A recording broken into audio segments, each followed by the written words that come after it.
Welcome to Orange Weekly, presented by Krause Health. Alongside Mike Waters, I'm Brent. Coming up, we'll hear from Syracuse head coach Jim Boeheim and preview a big matchup for the Orange. The top 10 Florida State Seminoles await in Tallahassee this Saturday. But first, Mike, we look back to Tuesday night. What a unique circumstance. Jim Boeheim said in 44 years as head coach, he's never had a player get hurt in warm-ups. Until Tuesday, when Elijah Hughes, a little bit of a groin issue, tried to play through it, obviously couldn't, and now Syracuse is in a bit of a pickle here if he can't play or is hindered by that injury on Saturday. Yeah, they missed him on Wednesday night, but still managed to give North Carolina State a tough matchup.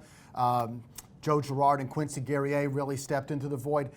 If Elijah can't go, or if he's only partially healthy against Florida State, it's going to be really difficult for Syracuse on Saturday. It really will. And Mike, it's one thing when you find out during the game that your best player can't go. What's the preparation like for this team? What's the adjustment they can make with a few days aware of the fact that he may or may not play in that? Well, it can always help you if you do have a couple of days to prepare, because you know who you're going to be able to play more. You prepare Quincy Guerrier for what he's going to be going up against. You prepare Buddy Boeheim for maybe a few minutes at small forward. Bryson Goodine is ready to come in.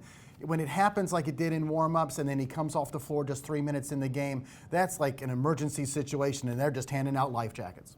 There's a list that Joe Girard joined on Tuesday night in that game, Mike, and that was Dwayne Pearl-Washington, Lawrence Moten, Carmelo Anthony. Freshmen that have scored 30 points in a single game. Now, Joe being Joe, he would rather that effort come in a win, right? Most competitive players would be.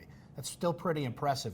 Not only to score 30 points, Blake, but he only had one three-pointer in that game to get to 30 points. Even more impressive. He makes even 3 out of 10 three-pointers. He's got 36 points. Amazing. And then you can just keep going from there. But so he had a bad shooting night from three-point range. But look what else he did. He drove the ball. He got in the lane. He drew a ton of fouls. I think North Carolina State fouled him 7 times. So, I thought he played really well under the circumstances and really trying to take on more than his usual role with Elijah Hughes out of the game. Three-point shooting's been a struggle overall for this team, and if they don't have Elijah Hughes on Saturday, it'll hinder it that much more. Another thing that's really hindered him, Mike, is that balance between playing aggressive on defense but trying to avoid bad fouls. Now, Quincy Guerrier stayed out of that on Tuesday night. It was helped by the fact that Thunderburk and Bates were in foul trouble themselves for NC State, but for a guy who had consistently been in foul trouble to score 16 and 10 and only have 1 foul in that game, progress there. But what about overall with Boeheim, Marek, and Quincy? How are they balancing that out? It's still a problem, and I think it's going to be an ongoing problem. We're now at 15, 20 games into this season, and Boeheim Sidibe is still getting into foul trouble, and foul trouble early. He's committing the same fouls over and over again, and that's where you see Jim Boeheim's frustration with Boeheim during the games. He doesn't want him to bring his arms down when he's defending a guy's shot, or if he's slow getting over to the baseline and is called for a blocking foul when it should be a charge, or even just your presence there convinces the guy to dribble back out. So until Boeheim learns to get rid of the cheap foul, the silly foul, or the foul that you can avoid, then he's always going to be in foul trouble, because centers are always going to get fouls. If you're playing in there and it's physical and you're going for rebounds and going up against another big guy, 2 or 3 fouls a game is almost the norm. It's gonna happen. Exactly. Yeah. You're not a guard. So you're going to get fouls.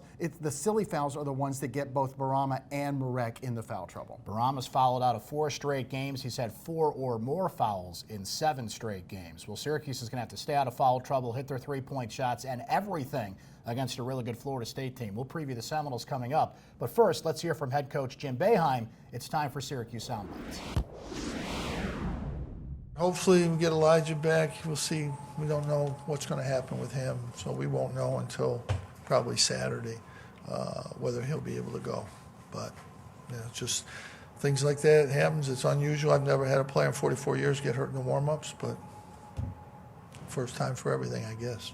Mike, Syracuse's NCAA chances are fading quickly here, but if they can get some wins, particularly starting Saturday against Florida State, maybe they'll hang in this thing a little bit. But boy, the Seminoles are going to be a big challenge. They have 10 players that average double-digit minutes. They come at you in waves, and they are one of the tallest and most athletic teams Syracuse is going to face. They really do come at you in waves, and they come off the bench one after another. It's like sub.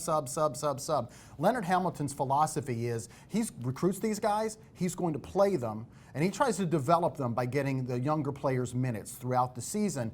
And then in some games it hurts him. It hurt him a few years ago in a game against Syracuse where he had a nice, comfortable lead early in the first half, and he starts taking out guys like Dwayne Bacon and Xavier Bethan-Mays, and all of a sudden Syracuse grabbed the momentum, surged past them, and won that game. Over the long haul, this is Leonard Hamilton's philosophy. And you mentioned the 10 guys that average double-digit minutes. Only one guy on the team is averaging more than 30. That's incredible. It's basically the anti-Boeheim philosophy at this point, right? And Syracuse has been struggling to make three-point shots lately. They're certainly going to have to do that against Florida State with or without Elijah Hughes. But Florida State against Duke on Monday, just 3 of 18 from three-point range. So maybe hope awaits.